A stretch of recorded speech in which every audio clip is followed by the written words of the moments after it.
Hey guys, it's Morgan. Welcome back to the weekly Schlog here at Highland Cycles, where we show you all kinds of cool dirt bike stuff. We got a lot going on this week. We got that YZ450 over there. We got the little mini bikes to work on still. Got the air filter for the Suzuki, and then we're going to be working on the Honda. We got the motor from Beta. Boom, there it is. An entire engine right there going into that frame. So that's happening this week. I'm probably going to make that a separate video because that's going to be a thing, and it's pretty cool. I'm excited that Beta did that. It's rad. Also, Angry Zach is over there fighting with the YZ450 that is being awesome. We think it may have sucked a little more dirt into the fuel system. At least we're hoping that's what happened. And it's not blown up. I'm just kidding. Anyway, guys, if that sounds fun, stick with us. Here we go.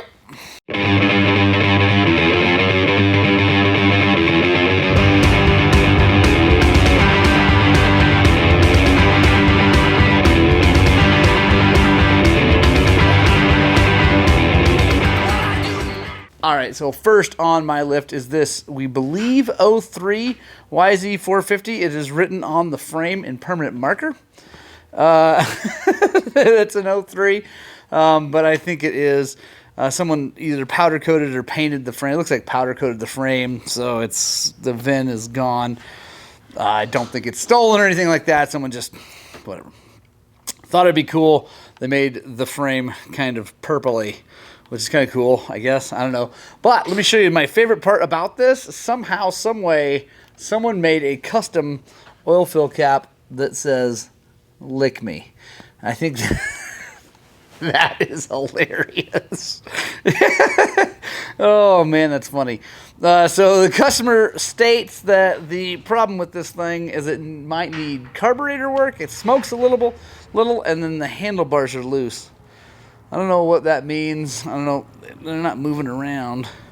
So anyway, we're going to check all that stuff. Let's see if we can get it started. And we'll go from there.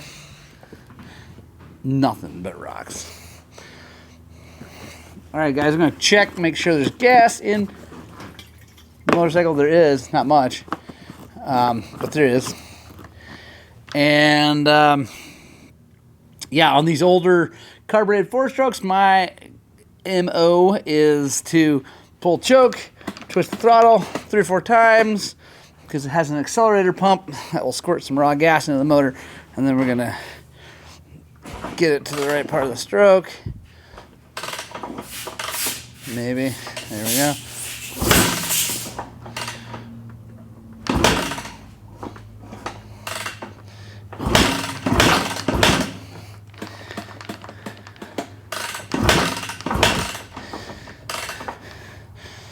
We may have larger problems.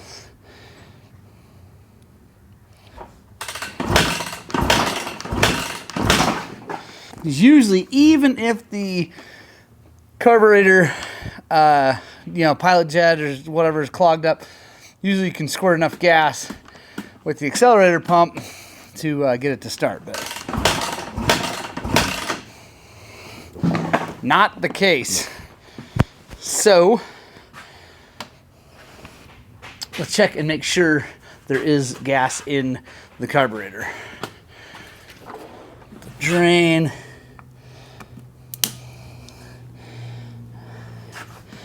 So there's gas in it, which is good. You'll let some of that drain out.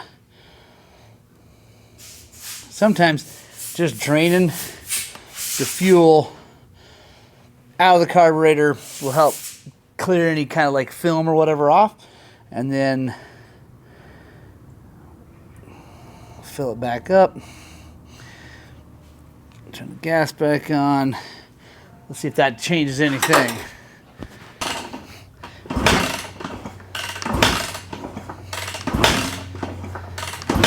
Negatory. Gonna spray a little brake clean in the airbox.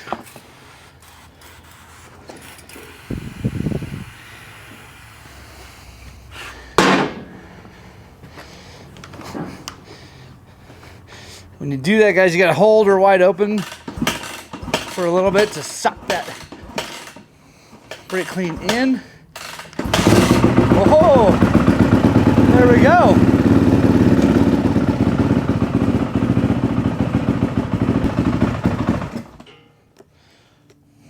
So, maybe it is just a carburetor problem. That'd be good.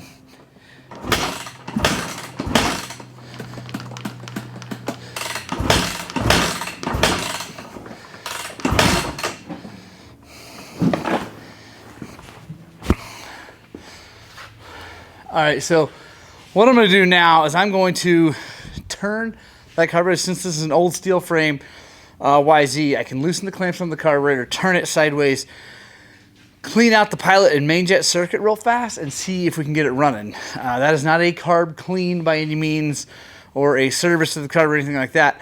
It is just the quick, dirty way of seeing if we can make it run, and then order parts, because I'm sure it needs all the rubber parts and all that stuff in the carb. So let's do that real fast, see if we can't get this thing to run well, or at least run better, and then we'll move on. All right, guys, we got the carburetor turned sideways. You got to take the hot start out, otherwise you'll break that. So you take that out. I just use these 45-degree needle nose. You can get in there and get that out. And I got the pilot jet out, and it is all the way clogged. And I think it's too small. So we're going to put a 45. It's got a 42 in it. Put a 45 in it. Clean the pilot circuit out. Show you how we do that. Some air. And blow up in there.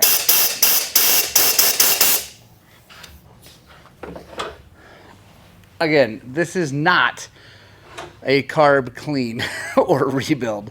This is just to see if we can make the thing run okay, and then we can order parts and wait for those to get here, then we can take it all apart and actually do it the right way. But I think we can make it run, because the other thing is he says it smokes. I need to see how bad it's smoking, if it's even smoking, and all that good stuff. So I kind of want to confirm all complaints before I go order parts and tell them how much it's going to cost. I can come over there.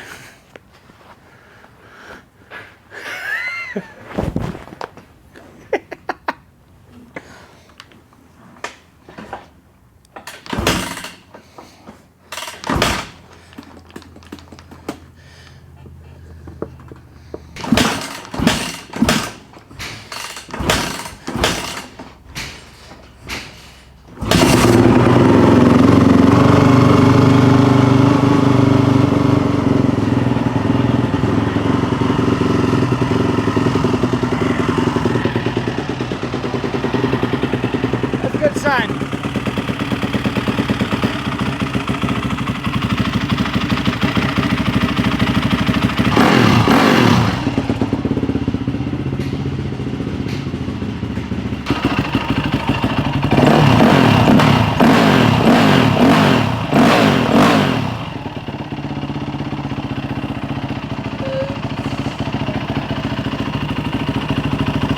I hate your BMW. Why? I don't know. All right, guys, it's running pretty good, honestly, and I don't know if you saw there, I was turning the fuel screw. Someone had it backed all the way out, probably because it was dirty, anyway, whatever. So there's an anyway, whatever for you guys. So I got that turned in, idling good now. I'm going to check the oil level, and then we're going to see what the story is with the smoking. It did smoke a little bit when I revved it, but it wasn't bad. I'm kind of wondering if maybe it wasn't having to do with the fact they had that pilot screw way out and it was super rich. I don't know. Anyway, we're going to check a few things and we'll get right back to you here. Okay, so I may have found the source of smoking. I went to pull the dipstick out. This is the old style, has a dipstick on the frame there, and it is full all the way to the top. That means it's got way too much oil in it, so I'm sure oil is going places it does not want to go, probably going to the breather in there. Anyway, so we are going to change the oil, drop the oil, put the right amount in, and we'll see if it smokes then and take it for a spin. This happens very commonly on these bikes and old XRs that have the dry sump motor, which usually has oil tank in the frame. What happens is as the bike sits, hanging out, whatever, for a week or 2 weeks or months or whatever, and then they go check the oil before they go ride, which is a good idea, and it shows 0 on the dipstick. So they add some until they get it right on the dipstick and they go ride. And then they park it again, they come back, they check, and they look, and it's 0 and 0. Like, what the heck, am I burning oil? So they add it again. Well, the thing is, and it's kind of not my favorite design, because it means you got to start the thing to find out if there's oil in it or enough oil in it. But you need to run these bikes for a few minutes to get the oil up to its right level, and then you check the oil. Like I said, I don't love that, because it does mean that you have to fire the thing up if you don't have any idea if there's oil in it. But it's something you got to know. So I honestly, when I work on them, I usually, like, I fired this one up without checking, because I knew I could, I wasn't going to run it very long. I just shut it off. But normally what I'll do is I'll just drain all the oil, start fresh, and then I know for a fact it's good. So yeah, let's drain this oil, put the right amount back in, and we'll check the handlebars, and then we might be done. I'm going to call him and see if he wants to spend the money on a full rebuild on the car, but it seems to be good. It's not leaking. Seems to be running good. I'm going to take it for a spin. So he might be in for a way less build than he thought. So that'd be pretty cool. All right, guys. So the other Yamaha runs great. Turns out it must have been the high oil making it smoke, because I put the right amount of oil in it. It ran awesome. No smoke, no nothing. So that guy is getting away with a lot smaller build than we thought originally. So that's super cool. I mean, it ran great. No leaks out of the carburetor, nothing. So really happy about that. But I have another Yamaha here, a much newer one. This is a 2010, and still obviously old in comparison to the new stuff. But again, it's got the whole dry sump motor. This is a little bit different. This style has a sight glass, but it's up here. I just poured a full liter of oil into it, and it's obviously still showing 0, because it goes in this hole and down in the bottom. So this is the same situation as any dry sump. If you let it sit, wherever you read the oil level will show wrong after it sits for a while. So let me fire this thing up, and I'll show you how it changes.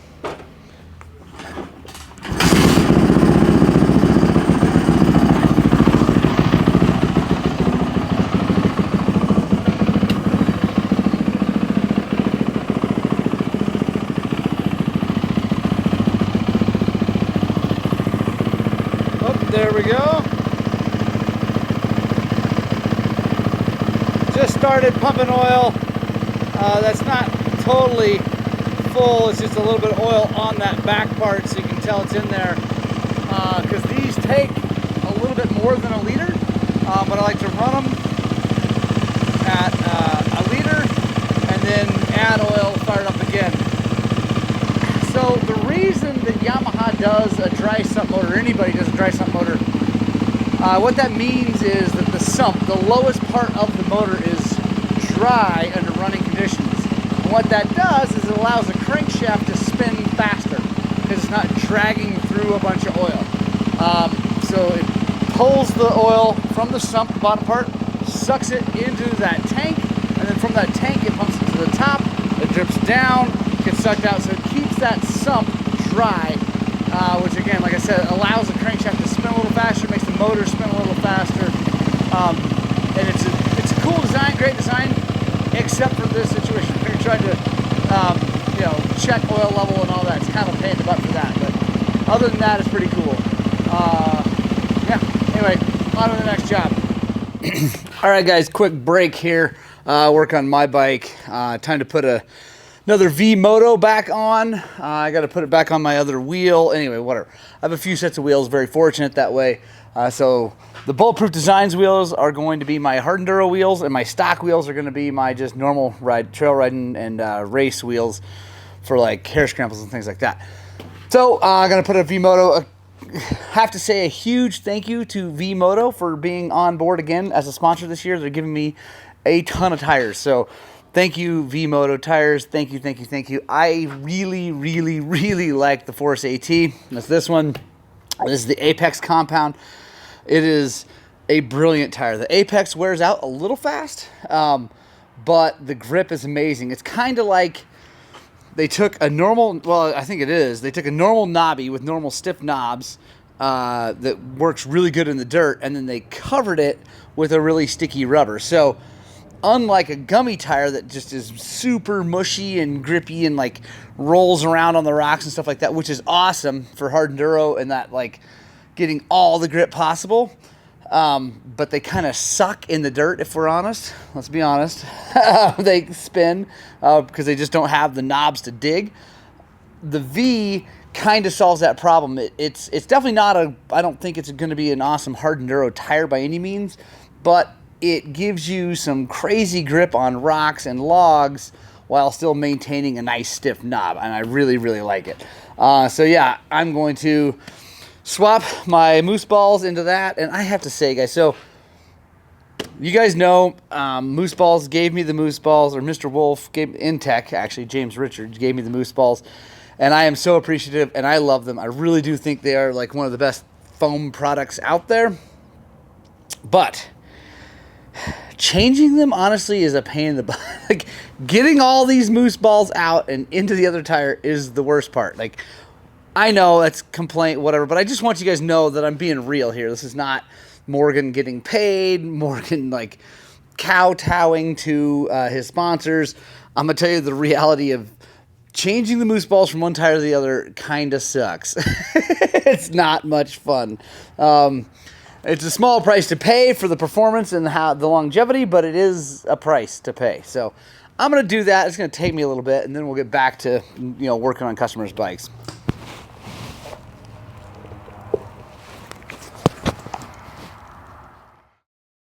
I think this is my best setup to date.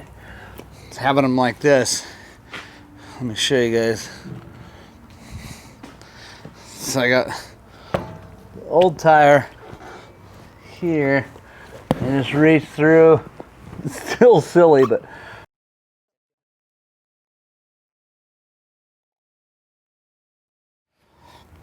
okay, first of all, this is the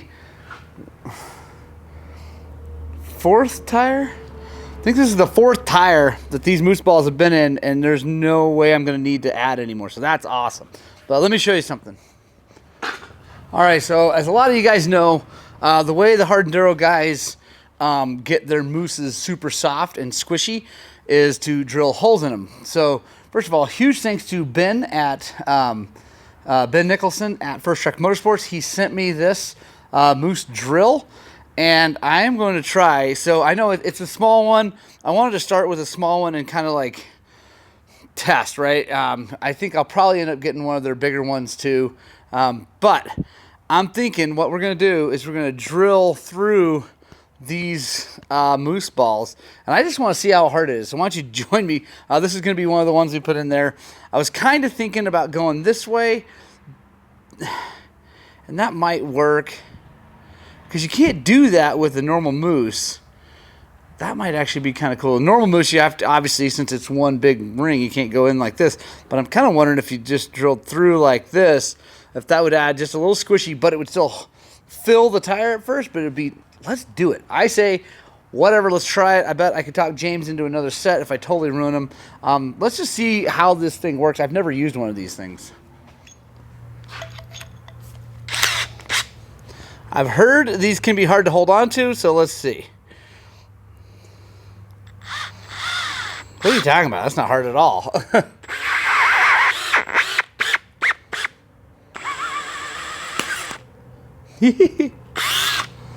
So there we go, dude. And then we'll save that for something. I'm never going to use that again. Some people, I guess, put these back in.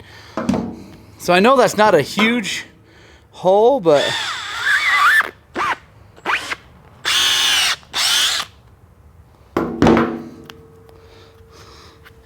I think, I don't know. I'm going to try it. I think that's going to be cool. We can also obviously go through sideways, whatever, if we need to soften them up even more. That's bad. So these are available at firsttrekmotorsports.com/Highlands Cycles. Go to our affiliate link. It's in the description below. You can save some money and help me out at the same time. So hang on. I have to figure out how to get that stuff out.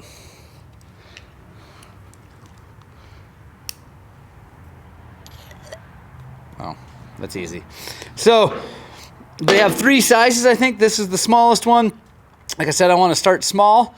And I think that's what we're going to do. Like I said, the cool thing about Moose Balls and is that you get that option, right? You can go through the middle like that. I think that's going to be rad. I might have to see if Ben can send me a bigger one, because we might need a bigger one to make it even better. But dude, that's awesome.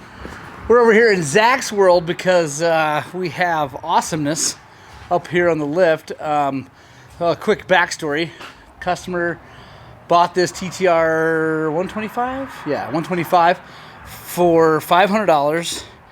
And he's super upset that it doesn't run. And I mean, $500 is a lot of money, but for a dirt bike, it's like, yeah, well, you better just be getting the sweetheart deal if you're going to do that and hope that it runs. So we got this. This is like gnarly. Focus. There we go. That's gnarly. Lots of broken things and whatnots, and it's broken between the two ring lands, and then between the, yeah, anyway, that's rad. So obviously that's why it's not running, at least part of the reason. And then we got the cylinder. Well, you can kind of see it on film. There's like a line around there. Anyway, the thing's junk. And I'm sure he's going to be really, really sad when we call him to tell him it needs all the things. The problem is those little pieces of thing most likely went down into the bottom, which means that to do this the right way means splitting the cases, which means this is now, well, including his $500, a $2,500 bike that still has a broken brake lever. So, yeah, it's a bummer. I hate to see this. Guys, when you are buying a used bike, go to our website, www.highland-cycles.com. Go to free ebooks section, and I have a free PDF there you can look at on buying a new bike or buying a used bike, a new-to-you bike. And it's pretty helpful, I think. Hopefully it would help you avoid something like that, and then also might get you into something really sweet. So anyway, Beta is almost back together, getting ready to fire up here just shortly. I'm pretty excited about that. All right, guys, next on the lift is another Beta 300RR race. Super stoked. We are turning into the Beta shop. This bike is basically, well, Mikey has put a bunch of cool guy stuff on it, his tank, and anyway, all kinds of stuff. Today, what we're doing is we are fixing this, because this is dumb. I don't like having both switches on the same thing. I already fixed that on my KTM over there. And they got all this. Anyway, it's busy up here. It's because the bike's come street legal, which is super cool. I like that. So it's no big deal to change it. But in my opinion, you got to change some stuff because I don't like it. And our friends at Moto Minded have these rad bomber bar switches, and they set this one up for us. Plug and play. This is going to be awesome. So we're going to switch it up. We're going to put start on the right, kill on the left, and it's going to be like a normal dirt bike again. And Mike's going to like that a lot because, like I said, it's silly to have it like this. So yeah, I'm just going to do it, and I'll show you how it all plugs in. It'll be pretty cool. All right, guys, there we go. What we do, we got a kill switch here. Just this on and off is actually just a high-low now because the light runs all the time. But now we got deleted all the big stupid junk. Got a start switch over here, and it's ready to go. Super cool. Plug and play from Moto Minded. Reach out to those guys, motomindedllc.com. No, it's just motominded.com, and tell them I sent you. Have them build you one. It worked out perfectly. Really, really super easy. No one likes Zach. So, all right, guys. So Zach is working on the 125 that was blown up from quite a while ago. I had to send the cylinder out and get it fixed, and we just Zach took the air filter out, and it's the leopard print air filter. I know I talk a lot about getting your air filter oil and air filter, but it's more important. Well, it's important that you get it on there. It's also very important that you get it on all of it. So that's not why I think it blew up. I think it got held wide open down a road, but it's also, it's conspicuously light, like there's not much oil on it. And Zach's happy. So yeah, one more time we're going to talk about air filters on this channel. Like, God, I'm going to make another video about how to do air filters so you guys all watch it, and we'll see if maybe anyone learns anything. All right, guys, next on the lift is this beautiful 23 250X. I think it's a 23. YZ250X. We are lowering it just a little bit using that little internal lowering spacer. Those guys that down there from Zeta. Also putting a better front tire on them. They are coming with, what are these things? Dunlop somethings that are just not that great around here, at least. So you yank that thing off of there, do the shock. I'll show you guys that again. This is a Japanese one. The other one was on an Austrian. But I just have to say, how nice is the new ratchet from Snap-on? My Snap-on guy got me today. He had a deal on ratchets, swivel head ratchets with these handles. I like these plastic handles, and I like the high vis. You got 2 of those, and then you got some gloves or whatever. But then we got entered into a contest to hopefully win a pizza oven, a propane-powered pizza oven for like camping. And my fingers are crossed we're going to win that. And if I do win it, I'll let you guys know. And I will also let you know when I'll be making pizza for everybody here on YouTube. So, very excited about that. Yank this shock off of here, and I'll show you how we do this. All right, guys, these things are super simple to do. And I really like them. I mean, if you can keep a bike full height, that is definitely the best way to go. But if you're short, you want to get your feet to the ground, I get it. It inspires confidence, which actually can make you a much better rider. And then you can always just take it out. And that's the thing about doing it this way is it's really easy, it's inexpensive, and you super easy to reverse it if you want to. So first things first, we're going to get this spring off of here and let the nitrogen out. All right, now I got to pop this cover off.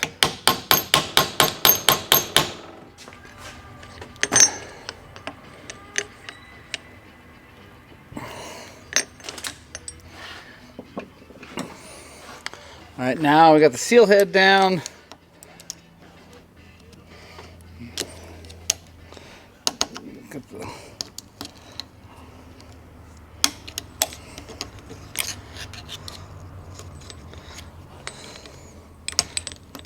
There we go. Circlip out of there.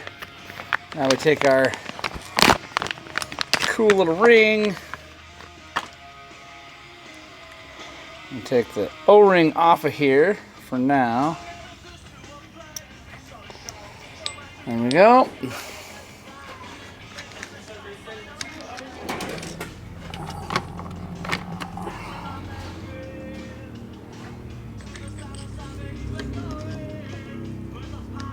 So guys, as you saw, I was measuring things. This doesn't fit because I thought that the modern YZs used a 50mm shock body. They do not. I don't know why I thought that, but they don't. So, wrong. Takes a 46mm. We got the right ones coming, so stay tuned.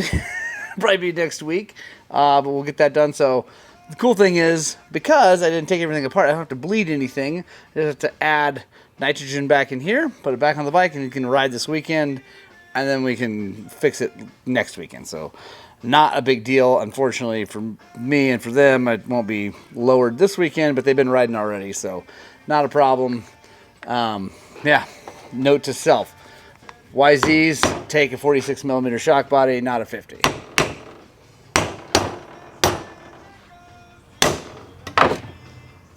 All right, guys, next on the lift is a WR450F. We are installing a brake light switch. It's interesting because this bike has a title and a license plate and all that stuff, and it had a brake light switch that was on the front master cylinder, but it wasn't hooked up to anything. And the rear brake light, like where the tail light stuff is, was unmolested. So I'm not sure how he got a title because I don't think the brake light ever lit up, ever. Anyway, we're taking care of that. I'm not sure how he managed. So what we've done is we've installed a banjo switch here, run that up behind this airbox piece right here. Here's our wires. We're going to run them over to that side. And what we do is, the cool thing about WRs and KTMs is that the taillight's already a 3-wire. It already has a brake light in it. So what we have here is, this is to the harness to the bike. We have a power, blue, ground, black, and then coming out the other side we have the 3 wires. We have blue is going to be the running light, black is going to be ground, and then yellow is going to be our stoplight. So the way we're going to do this is we're going to take power from the blue. We're going to cut this insulation back right in here, and then we're going to take, we're going to have to extend this wire. We're going to take one wire. It's going to come over, tie into the blue, and then the other wire is going to tie into the yellow. And then what that does is, since the hot line, this is the power coming in, it won't be doing anything until you hit the brake. But as soon as you hit the brake, which connects these 2 wires, it's going to take power from the blue to the yellow. It will also go to the blue too. It'll light the brake light up. All right, guys, so that is actually going to be the last job. Thank you so much for joining me for this week's Schlog. It's the end of the week, the end of the Schlog.